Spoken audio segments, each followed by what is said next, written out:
తెలంగాణలో రైతుల కోసం తాము తప్ప మరొకరు మరేమీ చేయలేదని, చేయజాలరని, రైతుల కోసం తాము మాత్రమే పని చేయగలమని, తాము మాత్రమే వాళ్ళను అభివృద్ధి చేయగలమని ఈ రకమైన ఒక ప్రచారాన్ని బీఆర్ఎస్ పార్టీ ప్రారంభించింది.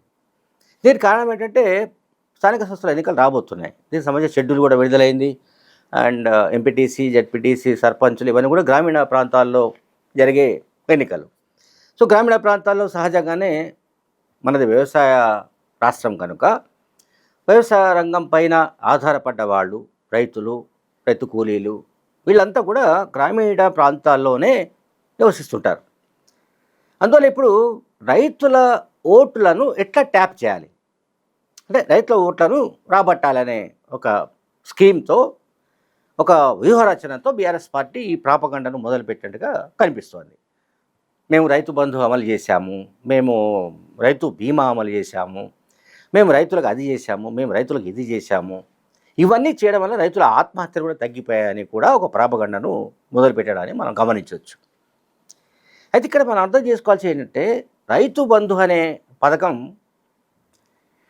నిస్సందేహంగా చెప్పాలంటే అది ఓటు బ్యాంకు పథకం. రైతు బంధు ప్రయోజనం ఏమిటి అంటే పెట్టుబడి సహాయం కింద మనము రైతులకు నగదు రూపంలో ఇచ్చే పథకానికి రైతు బంధు అని పేరు పెట్టింది ఎవరు? కేసీఆర్ ప్రభుత్వం. ఇది రైతులకు పంట పెట్టుబడికి సహాయం అందించే పథకంగా మన రైతు బంధును భావించాలి. కానీ ఒక్కసారి లెక్కలు గమనిస్తే బీఆర్ఎస్ హయాంలో 2014 to 2023 డిసెంబర్ వరకు రైతు బంధు కింద తెలంగాణలో మొత్తం ఎన్ని కోట్లు వాళ్ళు పంపిణీ చేశారంటే 72,817 కోట్లు. మళ్ళీ చెప్తున్నాను వినండి, 72,817 కోట్లు.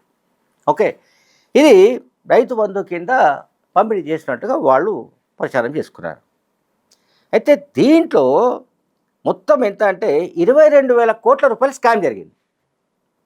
అంటే ఆల్మోస్ట్ 1/3, 78 కోట్లు 72,000 కోట్లు పంపిణీ చేసినట్టుగా బీఆర్ఎస్ హయాంలో రైతులకు రైతు బంధు కింద మేము రైతులందరికీ పంచి పారేశామని ఏదైతే చెప్పారో అందులో జరిగిన స్కామ్ వాల్యూమ్ 22,000 crores, 22,000 కోట్లు.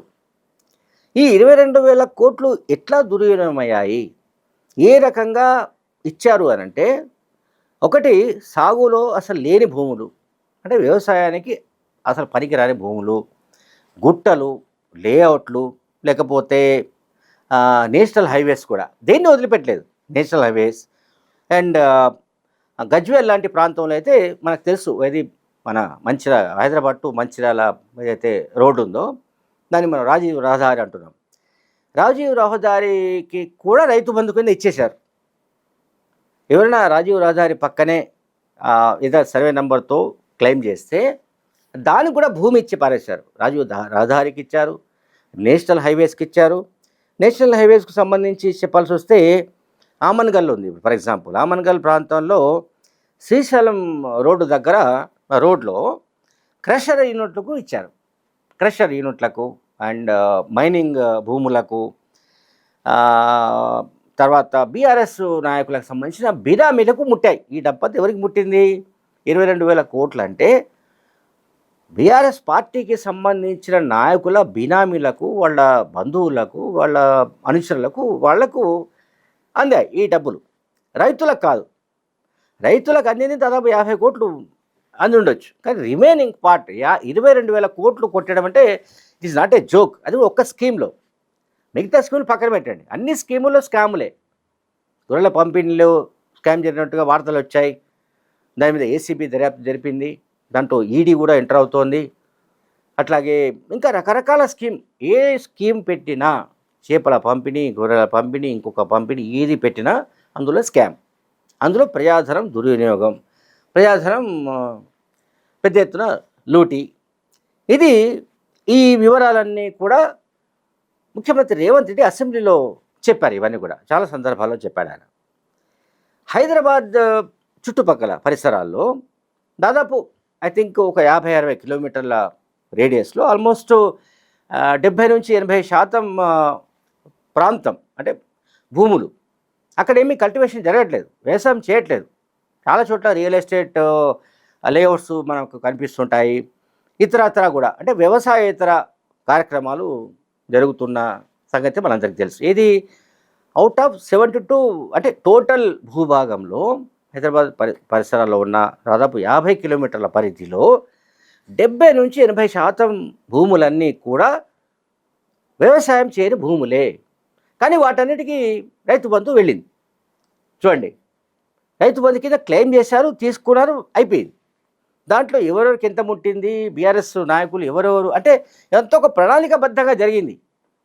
ఏదో రైతు బంధు అనే స్కీమ్ నిజంగానే రైతుల పంట పెట్టుబడి సహాయం కోసం ఇచ్చారనో ఇంకేదో అనుకుంటే అది మనం పప్పులో కాలేసినట్లే. బీఆర్ఎస్ ప్రాపగండా ట్రాప్లో ఎవరైనా పడితే వాళ్ళకి బయటకు రావడం చాలా కష్టం. అందుకే అంత పకడ్బందీగా వాళ్ళు ట్రాప్ చేస్తారు. వాళ్ళ దగ్గర స్కిల్ ఉంది.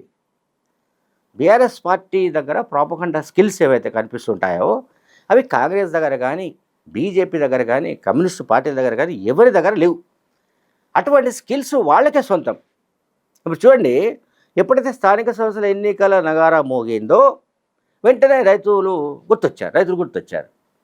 రైతు బంధు, రైతు బీమా, అది ఇది దీని కింద ఎంత ఇచ్చాము ఏమిటి అనేది మొత్తం లెక్కలతో సహా వాళ్ళు ఇప్పుడు ముద్రించి పారేస్తున్నారు. పెద్ద ఎత్తున సోషల్ మీడియాలో, ప్రధాన స్రవంతి మీడియాలో ప్రచారం చేయడానికి పూనుకున్నారు. అయితే ఇక్కడ గమనించాల్సింది అంటే కాంగ్రెస్ అధికారంలోకి వచ్చిన తర్వాత 21,000 కోట్ల రూపాయలు రుణమాఫీ చేసింది కాంగ్రెస్ ప్రభుత్వం. కానీ అది ఎక్కడ ప్రచారంలోకి రాదు. అంటే ఆ ప్రచారం చేసుకోవడంలో కాంగ్రెస్ పార్టీ విఫలమైందని నేనైతే గట్టిగా నమ్ముతున్నా. కాంగ్రెస్ ప్రభుత్వం విఫలమైందని నేను నమ్ముతున్నా. అంటే దాన్ని ప్రాపగండా చేసుకోవడం. అంటే మనం 10 రూపాయల పని చేస్తే 10 కోట్ల పని చేసినట్లుగా ప్రచారం చేసుకోగలిగిన నైపుణ్యం ఎర్రవెల్లి ఫామ్ హౌస్ సొంతం. ఇక్కడ కాంగ్రెస్ ప్రభుత్వానికి వస్తే రైతుల రుణమాఫీ అధికారంలోకి వచ్చి రాగానే ఆర్థిక పరిస్థితులు, ఖజానా మొత్తం డొల్లగా ఉండడం, ఆ ఖజానా మొత్తం ఖాళీ చేసి వెళ్ళిపోయిన వాళ్ళు సరే బీఆర్ఎస్ పాలకవర్గం అదంతా పక్కనే పెడితే ఉన్న ఆర్థిక పరిమితుల్లోనే, ఆర్థిక పరిస్థితుల పరిమితుల్లోనే, ఆర్థిక వనరుల పరిమితుల్లోనే 21,000 కోట్లను ఒకేసారి రుణమాఫీ చేసి పారేశాడు ఎవరు? ముఖ్యమంత్రి రేవంత్ రెడ్డి. కానీ దాన్ని ప్రాపగండా చేసుకోవడంలో కాంగ్రెస్ పార్టీ వైపు నుంచి కానీ, మంత్రుల వైపు నుంచి కానీ, లేదా ప్రభుత్వ వైపు నుంచి కానీ ఏదో ఒక గొప్ప వైఫల్యం కనిపిస్తోంది. అది వాళ్ళు ఎట్లా సరిదిద్దుకుంటారో ఏమిటనేది మనకు తెలియదు.